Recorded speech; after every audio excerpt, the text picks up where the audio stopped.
Hello, welcome friends. It's nice to see all friendly faces. I've been meeting some of you after coming to Chicago. It's a wonderful place to be, for me to be here, because I have so many memories of this place. Because I live in California, and my master, Isho Puriji, he used to live in Chicago. And so I never thought that, okay, before meeting Ishwaji, that this place would become so important for me. And it so happened that my wife used to sing this song, My Sweet Home Chicago. And it's strange, she would tell me that I never knew why I sang that song. And after meeting Ishwaji, it really meant something, So the meaning has completely changed. And now she believes that, okay, this was the reason, Ishwaji was the reason why she ended up singing this song. So, I had very fond memories of going back from here and reminiscing over time spent with Master Ishwaji. So it's a wonderful for me to come back every month. And I try to be here every month, but sometimes fate or things don't work out, But I try my best. Like last month, I had to cancel the meeting here in person because I had caught some cold, flu, and it took me a while to get over, So I was wondering, is Master taking me through something that, maybe I'm paying off past karmas? And it took me almost 3-4 weeks to recover. And when I go meet other friends who are satsangis, who are disciples of Master Ishwaji, I wonder what's going on. Because if you look around in the world, there are so many people who are suffering. The close ones who are going through maybe cancer or some personal problems. And Master used to say that everything that happens in our life has a reason. And only maybe later down the road, you realize what was the importance of it. But while going through it, we don't realize why we are going through it. It seems like somebody may be trying to punish us. I remember I think I watched a video recently where he, in a question answer session, he's sort of explaining, because somebody asked him, does everything that happened in somebody's life, is it because of some kind of karma being paid?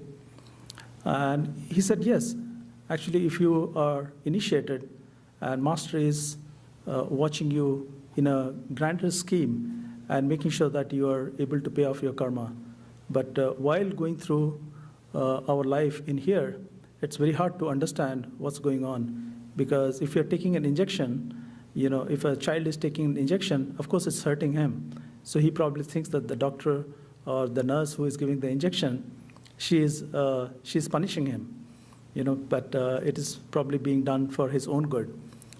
So only later down, with the Master's grace, we realize the importance of what has happened in our life. So I've been seeing a lot of close ones go through what seems like a severe pain, some kind of illness. But if we keep our Master in mind all the time while we are suffering and keep in mind that, okay, probably Master is doing it for our own good, it will definitely help alleviate that pain that somebody is going through. So I just wanted to, start with that, okay, Chicago is a wonderful, place for me, and he has left me so many things here that I have to, I can't help but come back here. So I try my best to come here.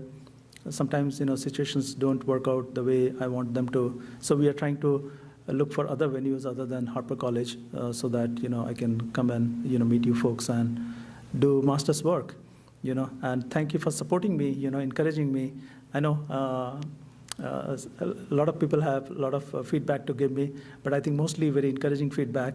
And I welcome all that feedback because I know, I'm just not there, But because I see all the friendly faces here, so I don't have anything to worry about, And so I can just pour my heart out to you guys, And because I see, some of you are actually my friend, We may not recognize, I don't recognize, but Ishwaji has put us all together.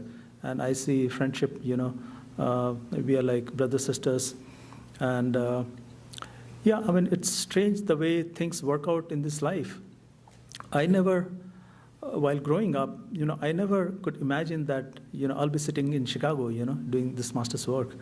And I'm sure a lot of us are actually doing his work. When he came to United States, he wanted to take the ringside seat. But if the audience was missing, there would not be any ringside seat to take, right? I mean, he would not be able to give his lectures if we were not there in the audience. So we are part of that Sangha that is pushing the envelope, of moving spirituality from east to the west and fulfilling great masters, the words that he had said, that spirituality is going to shift here in a big way.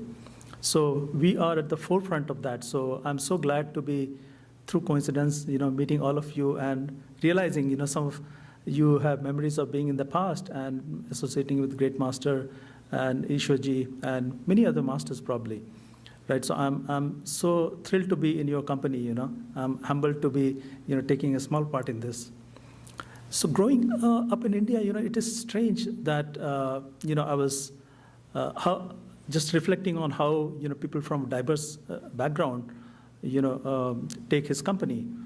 And I mean, if you look around, you'll see people from so many different backgrounds, so many different religions, and yet we end up following the same master and believing in his teachings. There is something that, attracts us in a fundamental way, that we feel that, okay, we have reached the final destination, sort of, right? Of course, the final true home, we are, some of us are already there, Actually, everybody is there, but we don't have that realization of it, But I think we feel like a good resting ground, right? We feel sort of peace in our heart that, okay, we have found this master and we don't have to look any further. And so growing up, it is so strange. I always think of people go through so many ups and downs. And I look at my life that, I came to the United States in search of a job. So when I graduated from my college, I was looking for a job, the highest paying job and so on. But I did not get all that I wanted. Most of the time, probably, I got mediocre jobs, which made me think that, okay, probably, I should just be happy with this, because my goals were also, moderate. I didn't want to have, huge bungalow, huge cars, and so on. I just wanted just enough. And growing up, actually, I had in India. There's this car company called Maruti 800, and when I was growing up, when I was in college, that car was supposed to be the top brand in India. And I thought to myself, if one day I could have this car, I would feel that my dream is over, I mean, I have accomplished my dream. Now, life took me through so many paths, so many strange situations that, looking back, it seems completely coincidental and it's unbelievable. A lot of people who were with me, they never looked into spirituality. They were always after material wealth, including myself. I was chasing what the whole world was chasing. And a lot of it is sort of feedback. You look outside, you see what society wants from you, and you sort of change your liking according to that. You want to sort of satisfy what the society wants. You want to use their gauge scale to measure yourself. So, your uncles or aunts would say that, okay, you have to become a doctor, engineer, or you have to have a business, you have to be successful. So we sort of reevaluate ourselves, and we try to fit to their narrative or their goals. And sometimes even parents do this to their childs. They try to mold them in a certain way. So I also had similar dreams, because society also sort of, in an indirect way, imposed, sometimes indirect, sometimes direct, like my father also wanted me to be a certain person, so I tried to fulfill that, and same with my siblings as well. And in the course of action, while looking back, I can tell that, okay, something was changing. And if I take the whole assessment, how Ishwaji says that, things happen in your life because of certain reasons. Looking back, I see that there were things happening in my life that now I can say that, okay, it probably made sense. Like my family used to eat non-veg, and I had given up non-veg from early age. Some certain event happened in my life because of which, I stopped eating. And sometimes I would eat because friends would, having a party or something like that, and I just wanted to get along with them. And so because of social pressure or certain circumstances, I would just go along, even though I did not enjoy it. And my inclination towards spirituality was growing a little bit as so I grew up in the eastern part of India, near Calcutta. There are two states, Bihar and West Bengal. So I got exposed to some of the saints in that area. And through early age, it's just, you can say coincidences. I had a few friends who used to call this person Ramakrishna Paramhans. You might have heard about him. Vivekananda, Swami Vivekananda, who came here in this country almost 120 years back, he was a disciple of this master. And a lot of people used to follow him. So, it was my fortune that I somehow got exposed to him. And as a small child, people would be doing some kind of offering in their house, like a puja, some kind of ceremony. And as a kid, I would just dance around, this idol that they had kept of this master. There was a picture of him, and they would sing song. And so I got exposed to it. And similarly, in India, you could get these nice storybooks, which always had some moral to it, sort of somewhat spiritual in nature, and how a man should live in this life. What are the right things to do? So moral stories. So I would read stories of Guru Nanak and other saints. So somehow, while growing up, even going to the college and all that, it was always in back of my mind. I could never completely sort of discard that idea that, okay, there is something called spirituality, and there are things that we don't quite understand. So although life was pulling me in certain directions, to become an engineer, to become successful, have a good job, earn a lot of money, have car, my dream car. Looking back, I can afford now, so many of those cars, and that's wonderful. I give him all the credit,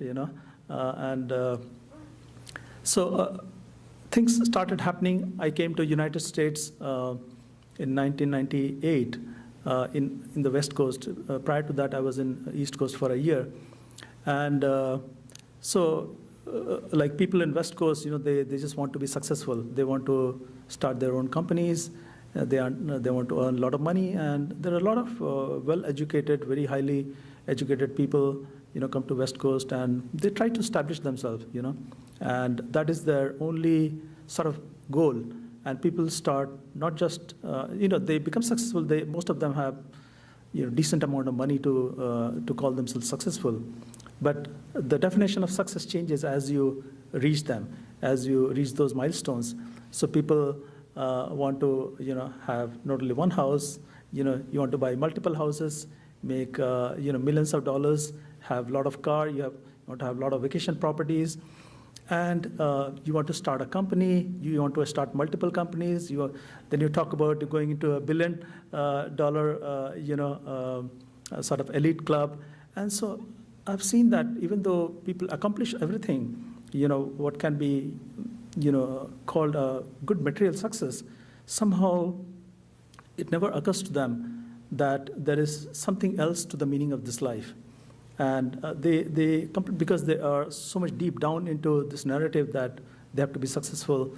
And even though they are successful, they just always measure themselves relatively, where they are compared to others. And others move on, so their relative position changes, and they always want to get now closer to what others are doing. So they want to become like Bill Gates, Elon Musk, and so on. And so that leads to a lot of dissatisfaction as well. you may have a lot of money, but just because you are not able to stand next to, let's say, Elon Musk or Bill Gates, you somehow feel that, okay, you are not that successful. It's always relative. And like Ishuji also told the story of this guy in Harvard, and he had 10 million, and his neighbor had 20 million, and he was not educated, this guy with the more money. And so the guy who was much more educated, even though he has a little less money, he was feeling pretty bad, and he was feeling jealous of that other guy who, without having education, he was able to acquire more wealth.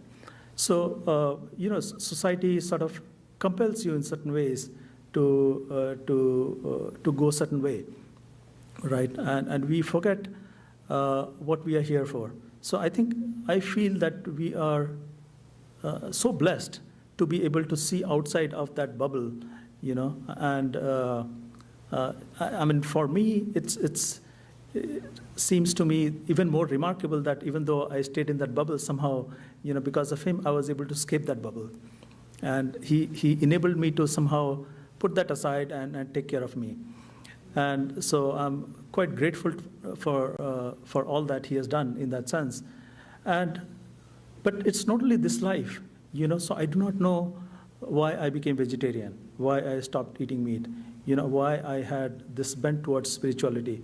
And I'm sure it is true of a lot of you. I see a lot of vegetarian people in this Western country, and a lot of people are turning vegetarian. And a lot of people have this bent towards spirituality. It cannot be just a fluke that suddenly, out of coincidence, it is happening. So I think we should consider ourselves into this very elite group, not just boost our ego, but should be thankful that because of some reason that we cannot truly appreciate yet, we have been put in association with this master, and we are here sitting together. And those of you who are listening to me on the internet, so it's amazing. We must have done something to be put on this path, because it is not easy to get on this path. I talked to a lot of my friends in the West Coast, and I try to sometimes, I don't try to push spirituality on them, but now everybody is almost reaching 50, so they have different kind of questions, because they have tried all their effort, and they have reached a juncture where they feel that they cannot go any further. It's the time to achieve more success has probably passed, and because the younger generation is also coming up with a better degree, better ideas and so on. So it's very hard to compete with them. So they're sort of, in a way, they are realizing their limits. And so they're looking for ways to sort of contribute back to society, trying to find a way to satisfy their mind. And sometimes I see helplessness in their mind or eyes, because sometimes they have sacrificed a lot. They have sacrificed their sort of family bonding. Let's say husband, wife both work, so they don't have time to spend with each other, or as much time to spend with their kids. So they have given all this sacrifice to achieve certain status in society. But after a point, they realize that, okay, it cannot be achieved. They can't all be Elon Musk. And Elon Musk is becoming even more wealthier, day by day. So it's very hard to match with him. So they understand. So they're trying to find meaning in this. And there are a lot of spiritual masters at this time. I was just telling her that I also got initiated in Kriya Yoga, because I'd looked at various masters, got attracted by them, by their teaching, and I wanted to try all of them, because if I could gain anything, at least after trying, I didn't mind, if it gave me anything in return. So I would also tell other people that, hey, you should try this, maybe you'll get some experience. And and a lot of times I even forwarded Ishuji's videos, and I got such a muted response that I was disappointed. I mean, people who I thought would appreciate spirituality because they had bent towards that, and they had been talking about some other master. And when I forwarded Ishoji's video, and I wanted to discuss at length with them because I was excited about talking about him, and yet I got very feeble response. Some of the people could not just understand what he was talking about, and to me it sounded so strange. Then I realized, Master Ishoji himself used to say that this path is a very customized path. So, meaning, if you are put on this path, there is a reason. If you have attraction towards a particular master, so there must be a master-disciple relationship because of which you are attracted. And it is not for everyone. And so I found with my experience that people just cannot grasp his message. And I feel that this man talks in the simplest terms. And there can't be anybody who cannot understand this message, So it totally baffles me. So I feel that, we are really lucky in that sense to be able to have his darshan, so many darshans, a lot of close relationships, and to be able to hear him for so many years. I know some of you folks have known him for 30 plus years. I just knew him for maybe 6-7 years. And so to be able to have such a company, I think there must be some other fundamental reason, right? It could be past association. It could be that we have been on this path for a long time, and we have been true seekers. And if somebody doesn't have this seeking, it's hard to imagine that they would be on this path. But I think everybody takes their own time. So as I said, I got initiated in Kriya Yoga, and I tried to do even physical yogas and various things in order to see what is out there. So I think all of us are very lucky to be, looking for things that is beyond this realm, what we see. And these masters tell us, we have been fortunate to hear his talk and get a sense of what he is saying. And he's saying the same thing that masters over and over in India and other places have been telling us, starting from Buddha and even before, right? That we can find everything, even Socrates, that we can find who we truly are. In fact, we understand us to be this body, and it's amazing that if we did not have this body, probably you won't be able to get a lot of experiences that we have, a lot of food that we eat, a lot of places that we visit, a lot of joy that we find, relationship that we have. It's wonderful. But at the same time, there's negativity also. Because of relationships also, we find sort of so much sadness in our life, right? There are so many different types of relationship. There's the blood relationship, and then there are other, friendships we have that all can give us a lot of joy and a lot of sorrow at the same time. So it works both ways. And surprising thing is that through this body, we can also discover who we truly are. We don't need to look outside. So all these masters have said that we have been misidentifying ourselves with this body.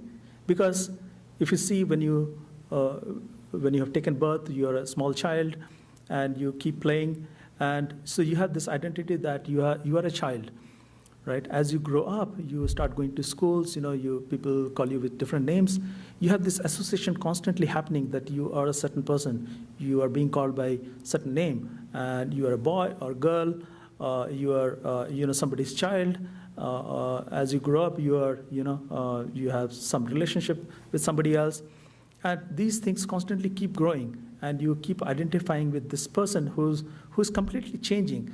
All the cells in their body is constantly evolving. Every 12 years, all the cells in their body change. The bone, I believe, is the last cell, you can say, that changes in 12 years. So all these things are evolving. All your cells are evolving. Yet somehow you identify yourself with all that changing thing, and still consider that it is me. As a child, it was you. When you have gone to college, it is still you, even though you don't look anywhere close to that child, of 1 or 2 year old. This is something that you say that, okay, it is me. You are hinting at something, that it is me. Yet, there is no resemblance between what you were, let's say, 10 years before as a child and now. But this identification remains as you grow older and older. Your hair may fall off, you may change your hair color, your teeth may fall off, and still it is you. And you see everybody else also aging. And you can look at somebody who is, let's say, 20-year-old, and then again after see him after 25 years or 30 years, he may have changed completely, but you can still identify him as the same person. You'll see that, okay, there's a good semblance in him. And you will also relay that same assumption that, okay, it is him, even though there is per se, his all cells have changed. Maybe just the voice quality has retained the way he used to talk. It's strange that even though all our, the physical parts change, there is a piece of identity that carries on, like the voice, the shape of the face. It's so amazing the way human body works. And a lot of people say, even realized masters, that this body that we have been given is one of the most complex machines that we have been endowed with. And there is one of the masters that I listen to, Sadhguru, and he says that we have been given one of the complex machines, and we have not been given this operating manual for that. And yet we are able to, from a child, we can constantly do things without learning anything, right? The only thing probably we learn is a little bit of language, and that too, as a child, we pick up very quickly. We realize how to organize thoughts and dissect them and argue, and so we become good at that. But our identity sort of continues, even though our physical aspect completely changes. There's a sort of truth that carries on even throughout these changes, and this change is not only with our physical body, but if you look around, everything changes.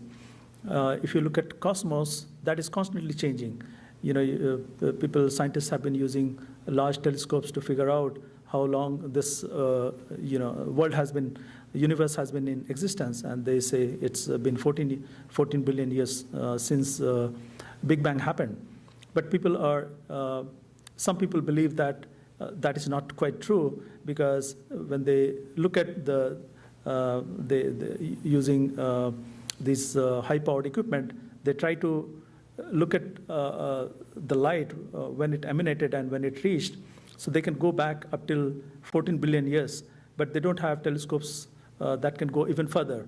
And they analyze that the whole universe seems to be expanding continuously, in all directions. It's not just expanding from one point of view, one place.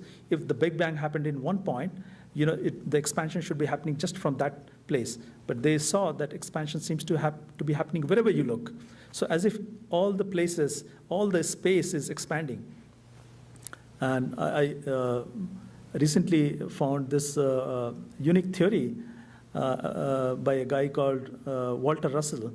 And what he says is this creation, he's a scientist and he's an artist as well. He was, I think in 1920s or so. And his theory was that the objects that we see here, the planets, different stars, sun and all that, these are constantly coming and going, and the objects are created at the same time that the space around that is created. If there was no object, there would not be any space. So space is just a dual nature of the object. So object gets created, and at the same time, space surrounding that gets created. And I found it a little fascinating coming from an engineering science background. I try to find explanation in that is sort of grounded in physical reality, because we perceive everything through our senses as a physical object in this world. So, and everything works as a cause and effect. So having a science background, I try to relate everything with using science. So he says that, out of sort of thin air, or out of nothingness, you get these objects created, these maybe atoms, just automatically get created, and the space surrounding that gets created. So, and as these masses become bigger and bigger, they sort of grow. they reach maturity, and then they start radiating, and they start sort of dissolving into the space around it. So if you see galaxies, how they, you can see that, things are whirling. There's a center, and then it has sort of two arms that are going in a different direction, and they're rotating. Yes, they're constantly, if you look at in the sky, or if you just take a look at the picture of star systems, nebulas, and all that, you'll find that they all look similar. So there's a center, and then there are two arms that are spinning in certain directions. And so they get created automatically, they reach their maturity, and then they die off by radiating. And so there seems to be a certain rhythm to everything. If you see in our life, we have day and night that goes on happening, and there are most of the the objects in the solar system, they are revolving around each other or around the sun. There is a certain periodicity to things. Like day happens, so every 24 hours, basically, you have day and night. And, women also have their own bodily rhythm. A lot of things in nature just follow these, they have starting point, they reach maturity, and then they die. So if you look at the plant kingdom also, but it seems like everybody has their own age. Even, solar system is there today, but it may not exist for, maybe billions of years. So things reach a mature stage, and then they die. Similar to us, we are born, we have, we go through different phases in life, and we reach maturity, we get married, we have kids, and then at some point our bodies naturally start degrading, and then we die. So everything sort of follows this pattern. So if you are trying to just associate yourself with this thing that is constantly changing, that cannot be true, because at one point you will get dissolved into the earth. Our bodies are sprung up sort of from the earth. It is composed of all the minerals, atoms, and different things that we eat. Whatever we eat, gets assimilated in our body. So we are truly a form of clay. That we are part of earth, and once we die, we are gonna merge back into the earth. So what are we? The natural question could be that, of course, we experience ourselves as physical beings, but if you look at our emotions, there is an aspect of it that cannot be answered by just, looking at the material side.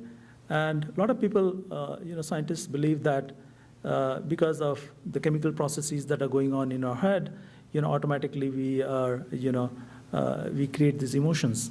We have sort of, we cannot rationalize it, but we say that, okay, it must be because of that. There is no other external factor going on. But if you're open to the idea, you'll see that there is a lot of people talking about various kind of experiences that is just cannot be explained by what is happening physically. Like what I was saying earlier, in my family, I turned vegetarian, right? If everybody's eating the same food and we are being exposed to the same environment, why is it that, I had this tendency to not eat meat, and I had this inclination to have certain bent, and it's not only me. I've seen a lot of people. They feel that they are stranger in their family, and they have strange experience. They cannot get along with their family members, siblings, their parents. Some of them want to just run away, So and those people turn out to be seeker, because they are looking for these answers that who am I? Why am I being punished by being in this family? Yeah. So it is a blessing. It is in a way blessing, because life has given you this quest from the beginning. Because you are misfit, you are looking for this answer. Maybe life has punished you in the beginning in certain ways. Maybe, let's say an orphan child, right, who has gone through a lot of misery, yes, there's a physical suffering, there's a emotional suffering, but why is it happening? You can further down the road, if we were to meet a master, then you can add things together that, okay, master probably helped him, to get on this path, so that he could give him an answer that, okay, it was his karma maybe, or because, for him to start seeking, some of those bad experiences were really necessary.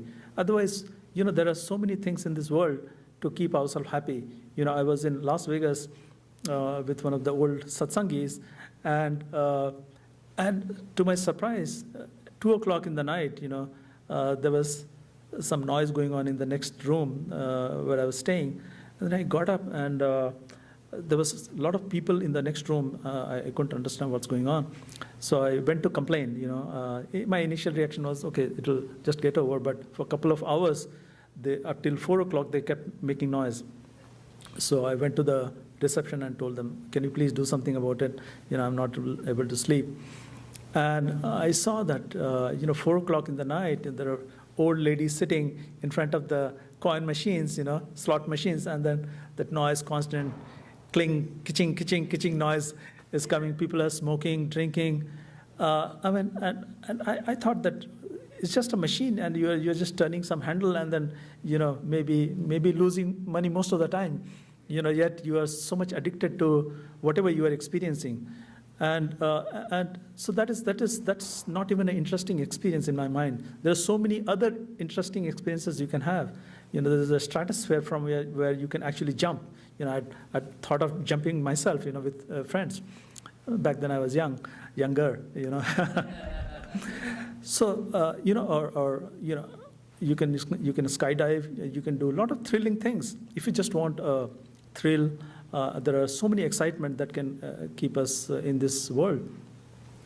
But sometimes having, if you have too much of these experiences, then probably it might be also good that, like in the case of Gautam Buddha, he was confined into this wonderful, kingdom, and he never knew what is pain, that somebody can actually age over time, and there is something called death. But once you experience those things suddenly, then you'll become curious as to what is going on. It's like there was this movie of. So there is this world that is artificially created. Thinking Trump, not Trump. Yeah. Truman Show. Yes. Yeah. Truman Show. So if you are living in a Truman Show, and suddenly you see some abnormality, then you'll become curious. Your life, maybe Truman was, living a pretty good life, right? But he saw certain aberrations, and he became curious. So, like Gautam Buddha, who was a prince, and he had all the amenities in his life, but he stepped out of his kingdom, and because he wanted to see what is out there, but his father was protecting him. And so once he happened to go outside, and then he saw so many facets of life, where he saw a very old guy who is sort of suffering, and he has wrinkles on his face, and body was disintegrating, and he saw a dead person. So he was able to sort of experience a real life, and it threw him off, and he started to find, what is that? Is there a reality beyond this? So if you're one of those lucky ones, who is living a Truman life, which there are, there's sometimes people say that you cannot seek spirituality unless you are happy in your stomach, and you have certain certain necessities of this life is available to you.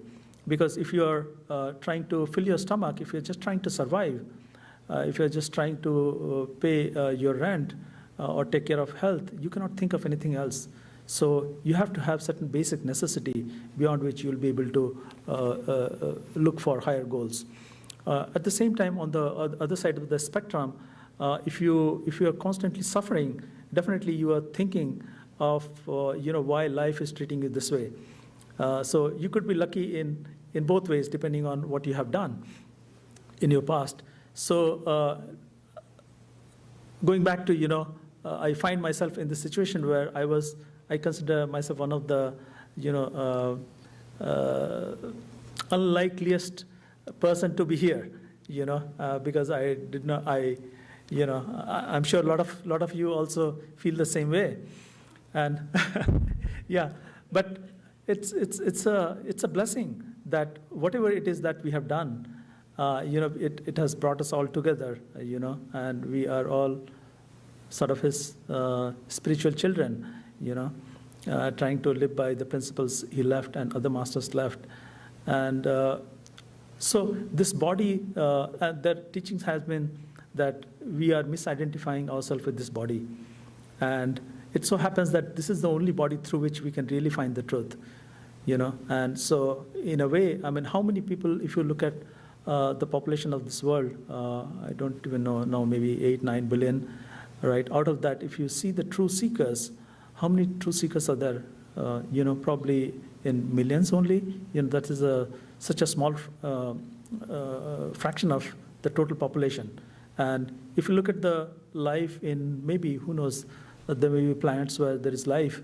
And if you count the total life forms, we are such a small bunch who have been able to find this master and hear his talk and have personal acquaintance with him, and maybe, texted with him, chatted with him, had interview with him, have fond memories of him, right? And so I think we are, yes, you too.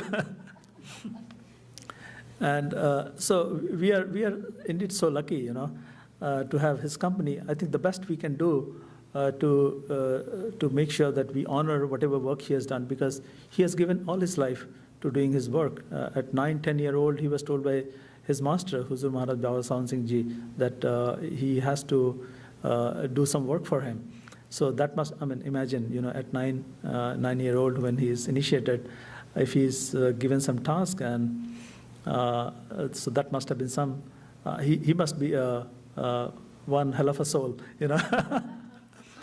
And we are too, in a way, to be just, be pulled by his love, So I think we are some eclectic crowd, and we have something special in us. And I mean, as I said, if you look at the world's population, and even if we are 100,000, who are looking at him and constantly looking at, watching his lectures and be pulled by him, I think that's good enough to be able to finally understand his message. And all these masters, that's what they are trying to do. They are trying to point us in the right direction. And they are saying that, okay, if you want to really find the truth, you have to go inside. And because the truth is only inside, what we are seeing outside is just coming out from the inside. It's as a copy of inside. So if we are able to go inside, we'll be able to discover that reality is much bigger than what we perceive. A lot of us actually don't believe that. In fact, I have had, because I've seen a part of a world that is totally engulfed in its own bubble. And so there is just technology. Technology can give you everything. You can build robots, and that can be sentient and so on. Like Elon Musk and a lot of other people, they believe artificial intelligence can equate or even go beyond what humans can achieve. Yes, in certain ways they can, in terms of mechanically doing things, repetitively doing things, but to be able to have emotions, to be able to feel love, I'm a little not convinced yet that it can happen. Because there are sort of a lot of experiences that I just cannot see how they can happen. Like people have recollection of their past life. Now, how could you have a recollection of your past life if you were a robot, right? Unless somebody were to implant a chip in you that, okay, this incarnation of robot, generation 2, maybe came from generation 1. And so maybe a chip will do that, but will you be able to express love with someone? Can you have non-physical part of you? Because when we talk about robots, we are talking about the physical machinery and maybe software, which is again, it's bits, zeros and ones, put together in certain ways. So, so masters say that we can go inside and find that there's more truth than what we perceive in this world. And if you truly want to, if you're tired of this world, if you have gone through a lot of misery, or you've had such a luxurious life that you just don't care for whatever you have so far, then also you are lucky. Or it could be, range of people in between who because of certain things, has triggered this thought in them that, okay, there is certain other reality. I know a lot of people have gone through different experiences like near-death experience, or some people have taken, psychedelic substances and found that there is a different kind of reality. So it can come in so many other forms. Some people doing yoga, they've had mystical experiences, but they're not satisfied. So if you are a curious guy, or you just want to escape from whatever you are suffering, masters have said that please go inside, because you can find all the answers in you. It is in such mysterious way that we see this world, we experience this world, but underlying that, there is a truth. And my master particularly, he in so many lectures so eloquently described the various levels of creation, and he has hinted, to the extent I relate to my, normal experience, is that if I were to sort of boil it down, I would say that you can look at the near-death experiences. There are so many stories of people recounting what happened to their life when they died. And I recently actually heard one account, a professor who had died. And so he was in some operating theater, and then he died. And then, so he went to hell for some reason, most likely probably he had done something. And then he suffered the torture in the hell. And, but living in this life, he did not believe that there is anything called hell or heaven, or there's a God. But while growing up, he had been taught certain way of remembering God, like through Bible, certain ways of saying things, if you wanted to remember God. So he had just remembered enough. And when he was suffering in hell, he heard this voice telling him that, remember God. And he thought, no, there is nothing called God, because that's how he grew up. And because he was a professor, he was a scientist, he believed in the hard reality of physical nature. So it was a little hard for him to, remember God, and because he did not believe it. And yet he was suffering in hell, and there is something that is trying to help him. And it was telling him, okay, remember God. And after, struggling quite a bit, he realized that, okay, he doesn't have any other choice to escape this place. So it's maybe an easier path for him to just think of God, and but he didn't know how to remember God, because he did not have any idea. Then he recollected that when he was growing up, he had remembered something, that maybe part of Bible, it was there. So he just said it loud in his mind, and some angel appeared to him. And it took him outside of that hell, and it said that you are going to go back. Your time has not come. You go back and remember the God. And so he came back to his body, and he had, strangely how the time works. He had, from his account, he had lived quite a bit of time in hell, and he had suffered through it. But he came back. He was still in the operating theater. And then this angel assured him that he's going to be with him all the time. And he actually appeared to him as one of the doctors, a very young doctor. And so he accounted sort of his experience in the operating theater. And then he realized the value of love. So what he was taught in the hell was that you are there in your body in earth to experience love. Love is the most important thing that you can do as a human being. And so while listening to this interview, I thought, my master only talked about love, Yes, he talked about meditation and all that, but finally he summarized everything into saying that, love is the most important thing. And people have asked him to write books because he could give such fantastic lectures. if you could write a book, it would be a bestseller, no doubt. But, he said that he could not write a book. He could not write, chapters. He could not write sentences. He could write only one word, and that would be love. So, and in all my personal experiences with him, that's what I encountered as well. I remember, because I work from head, being an engineer, I was less on the emotional side and more on the mental side. I would argue, any gesture that comes along my way, I'll try to rationalize that, because of this and this, it happened, So same thing happened with my interaction with Ishwarji, So I would try to justify everything that was happening to me as some other reason. It's not really, there's nothing under the cover, it's just all physical, because with his grace, he gave me some task to do for the data building committee. He said, okay, can you please form a group that will make sure that data is being built. And so I thought, okay, maybe he's having difficulty finding people, and I just happened to be there, so he picked me, And so a lot of other, I would just try to justify it in some other way.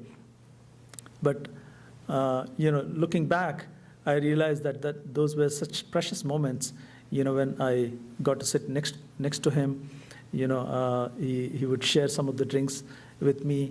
He would pass on biscuits that he would not consume.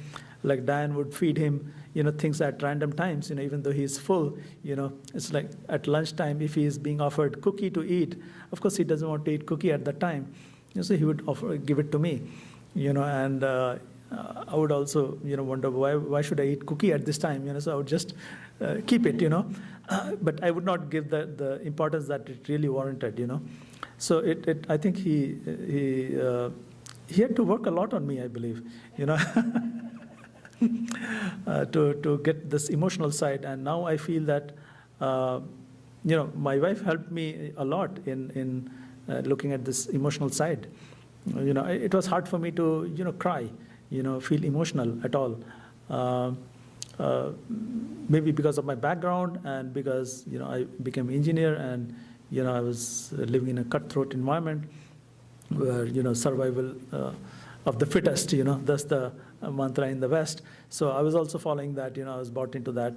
So, I never had a thought that, I have to be more emotional. But as time passed on, looking back, I feel that, there were things that maybe he was doing it to me that, like I was a manager and I had certain responsibilities. And if you're in a corporate environment, you have to sort of deliver things, otherwise you get canned, you get punished, or you get demoted and so on. So I had to preserve myself and also make sure that, people under me are producing result for me, and for the company and so on.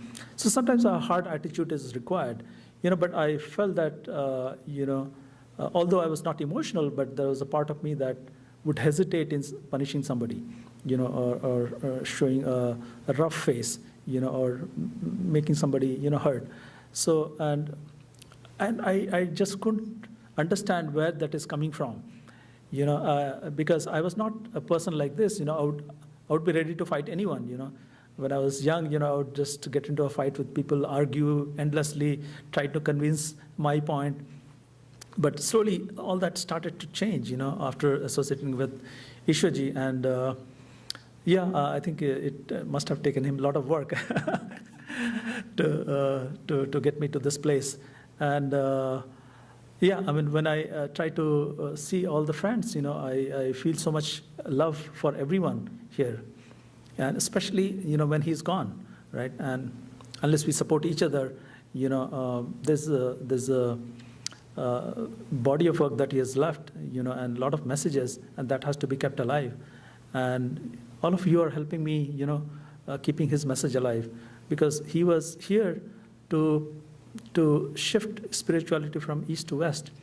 And if we cannot partake in the messages that he gave and keep this alive, his work will be all for nothing, and so in our own way, we are trying to do that. So I'm so happy that all of you are here, and I feel, a special love for all of you, and I try to be here, as much as possible. I know the data is coming up. I wanted to share a little bit about the data also. So if you saw a recent announcement, if you have subscribed to Asia News, the news.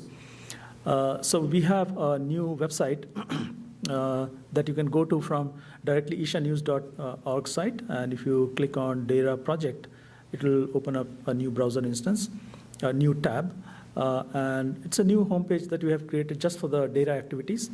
So you'll be able to see that we have engaged with an architect, and we are constantly, our team, Data Building Committee, has been really working hard for last almost a year. In fact, we had been working while Ishuji was around, and we were looking at the previous plan, and we were about to give him a report of where we are, but unfortunately before that, he handed a lot of responsibility to me, and then he ran away, But I feel, for the man, who has given his whole life, right? He was 90-plus-year-old, and his body was failing. He was in the human form, and he had difficulty, like everyone, although we think that, okay, he's a master, but they also live physical life. I mean, at least from their reaction to us, it does feel like they're also suffering. He would walk with the cane slowly, and sometimes I would feel that, okay, he needs support because he's about to fall. I know Jonathan here used to do his best to kind of make sure that he's, he's not falling, and he's taking him in cart. But he had other health challenges as well. So he has given his whole life. And sometimes I feel that maybe he passed a little quickly, At least I do selfishly believe that if he had stayed around for another few years because he wanted to see the data come up, it would have been so nice. But I feel that maybe I'm acting a bit too selfishly. What can you expect from a man that he has given his whole life and his body is crumbling now, right? Isn't it selfish for us to think of that in that way? So yes, I feel that he wanted to be with Great Master because in one of the last meetings I had, and where we are cutting cake for him, and he blew candle, and he said, "Oh, 5 candles, 5 wishes." Okay, and so to me it felt like and he said it is all the same wish, So the 5 wishes he had were actually the same wishes. And so I felt that, okay, because he would always talk about his master and the love he received from his master, he was yearning to be with his master, right? So it is a bit selfish for us to just think that, okay, if he was around, if he had said goodbye to us, properly. Yeah, I do feel that a part of me strongly feels that, but part of me also believes that, okay, he had done everything that he could, and we should just, thank him for all he has done. And because, if he had lived for another, let's say, 10 years, would you still be happy? There will still be people who would meet him for just maybe a few months, few days, and they would expect that, okay, he should be around, right? But this is just not possible. And all masters have left their body. So it is bound to happen. I think what is important is the message that they have left for us. And if we can hold those messages dear to our heart and do our best, I know I am you can say I'm a big witness that, a person who has been struggling for the last 6-7 years and has not gone anywhere.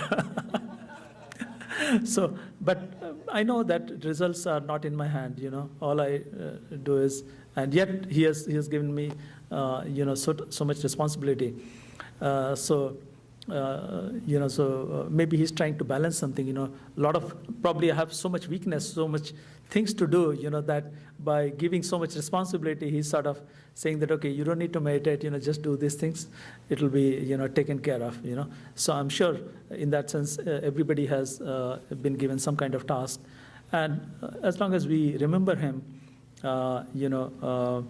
especially, if you are, I know, I've not gone anywhere in terms of meditating, so I cannot teach meditation. All I can say is, look at the lectures that he has given, fantastic, even I listen to them all the time. And it's like, showing a candle to a sun, if you wanted to, do that, so why not look at sun, and, but people do ask me for help, because, even though sun is there, people somehow feel lost, they can't see their way, including me, so people do ask me for help, and miraculous things have been happening, as I respond to people's mail, I tell Ishwarji that, okay, I don't know what I'm doing, I'm just replying to the mails, you take care of the rest, and indeed I'm seeing the result. People are seeing benefits of it. So it is, to me, there is no doubt that he's there behind everything that is going on. And the reason we are assembled is because of him. Because of him, you all turned up. Because of him, I'm able to do this work. Not everything turns out good. Sometimes it is my mistake that the computer doesn't work or something fails, But, I'm trying, all we can do is give our best. And so, so I'm trying to do my seva by doing physical things, and hopefully that is counting as meditation. And, and he will take care of not only me, but all of you, And his message was, always of love. And that's what I came away with. So I was narrating some of the experiences that he would always share the love that he experienced from his master. I remember so many times. He, one time after 2019 Bhandara event, I asked him for a few minutes, and I got, like everybody, 3 minutes. And so I had few questions, because I wanted to meet him. I thought, okay, I should have at least some questions, otherwise it'll look awkward. So I just prepared some questions, some basic questions. And so within a couple of minutes, those questions got over. And then, of course, there was a knock on the door, and, I was being shown way out. And then he decided to keep me there, and he had gotten some burfis, the Indian sweet that he was, given by Great Master. And he used to recount this story, and he narrated that same story to me, that one of the satsangis had given him this sweet, prepared a lot of it, and to be given as a prasad. And because Ishwarji was fond of that burfi, and this satsangi made it in the texture that resembled the same old burfi that Great Master used to give to Ishwarji. And so Ishwarji was very fond of that burfi. And so he took almost a coffee mug full of that burfi and gave it to me. And he told me that story, that how Great Master used to hold him in his hand when he was a small child, and then he would take him to that sweet shop. He would take few, money, a small Indian currency out of his pocket, inner pocket, which was his personal money, and then he would buy that sweet and would give it to him. And he said, this sweet that you have, it feels exactly like that sweet. And I still remember the taste that I had, a long time back, that Great Master gave me. And this tastes exactly like that. And with that, he gave me that, burfi. So my day was done.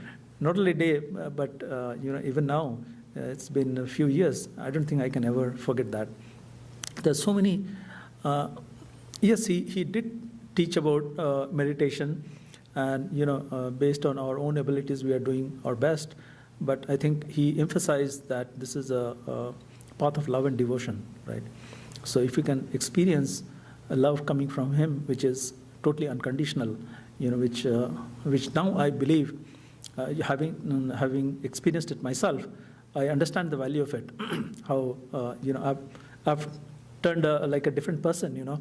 People cannot recognize me. The kind of thing that I talk to people, either I have to shut up or just not. Just say a few things and then keep quiet. So I think this part of unconditional love I have not experienced anywhere. With all the masters, I used to be, I've had a few other masters, and I would always be worried that, okay, if I do something wrong, I'm going to get a beating, sort of, but somehow, with Ishwaji, it just completely evaporated. I've never seen him become angry, but it's everybody he has shown his side of him that is appropriate for individuals, right? I think I needed a lot of work, so he made sure that he worked on me, and so I'm so much thankful to him. And I think a lot of you experienced the same thing, unconditional love. And he talked about unconditional love coming from his master. So I think the best we can do is remember that, the experience of that, and and do that 24 hours or 21 and a half hours, as great master used to say. So yeah, so I just wanted to leave you with that message, that I think I have turned around. I used to feel that, you have to meditate, and then I've miserably failed, I've realized. And still not gone anywhere, because I think there's a part of mine that still believes that, okay, you can still do it, keep doing it. But I feel the importance of, love for your master in your mind.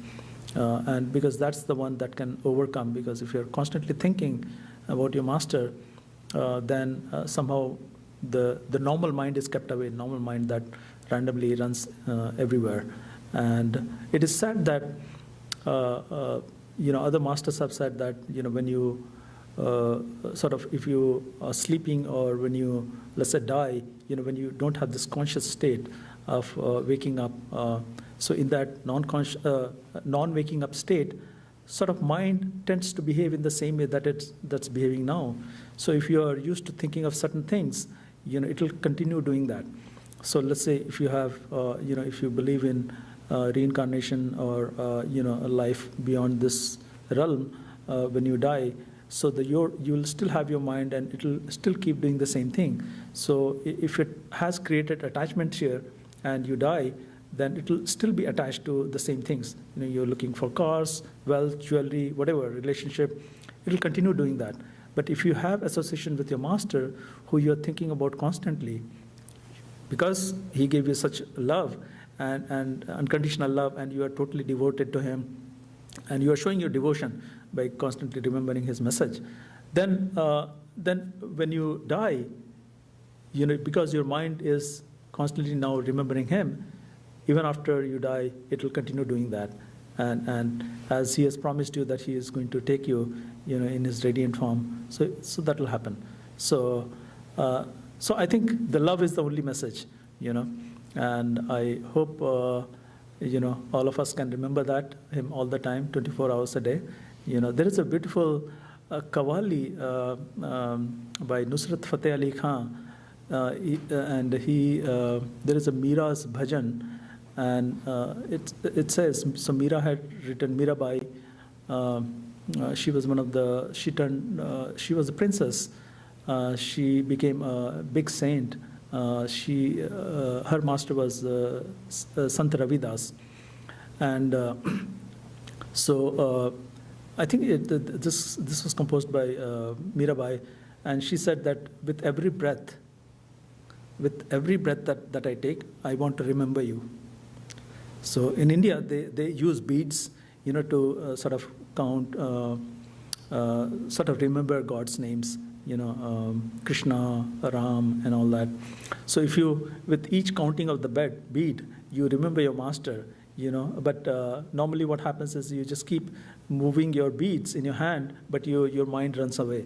Like in meditation, you're sitting in one place, but your mind is running away every time. So this Mira says that with every breath, I want to make a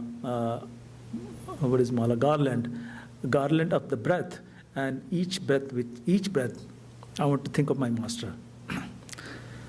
So that is a kind of devotion, So if we can devote like that, then master who is the creator, who is the one with the creator, there is no way, he will just not listen to you. You'll be bound by the love. So it is also said that we take one step and he takes 10 steps. So yeah, so this is the lesson I have learned, and I'm still working on it. So I just wanted to share with you. Thank you so much for patiently listening to me and allowing me to do my work. And hopefully, I'm going to see you again in probably next month. So 29th of April, it's going to be in a different venue. So so it is not going to be in the same place. So we'll make an announcement for that. So please watch for that. Thank you so much.